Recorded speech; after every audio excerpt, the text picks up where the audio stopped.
Good afternoon. Welcome to all of you here in the room with me and all of you joining us via satellite.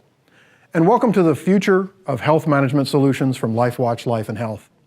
I'm Dr. Eric Bruce, Director of Research and Development. Today I'll begin with a brief introduction to our groundbreaking new technology.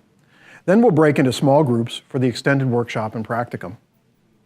The biometric neurotactic device implant, also called the BNDI, or BNDI for short, is a revolutionary medical instrument that not only provides comprehensive, real-time biometric tracking, but also enables delivery of neurotactic stimuli for both pre-programmed and remote health management services.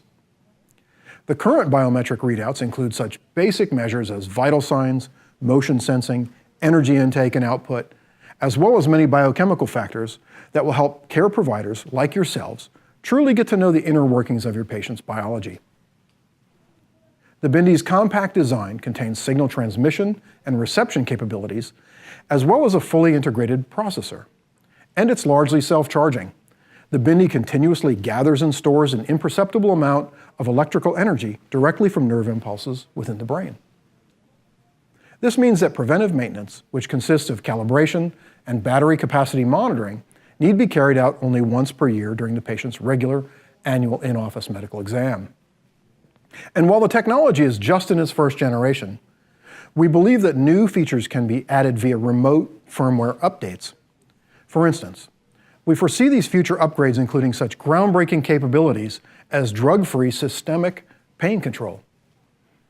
And further down the road, visual and auditory capture could enable important safety features such as real-time accident prevention. You can imagine a whole host of functions that would greatly enhance the health and well-being of your patients. Now, to the reason you're all here. There'll be an in-depth workshop and practicum immediately following this presentation, so for now, I'll just give a brief overview of the BNDI itself and a primer on its installation. It's simple, really.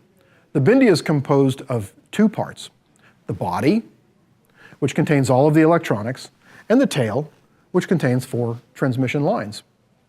You can think of the BNDI as being very much like a neuron itself, where the body is the equivalent of the neuronal soma, and the tail functions much like the axons and dendrites, both transmitting signals to and taking in signals from the brain.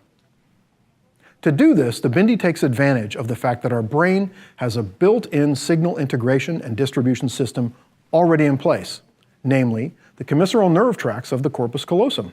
These nerve tracts provide ready-made access to the entire cerebral network via a single central point of connection.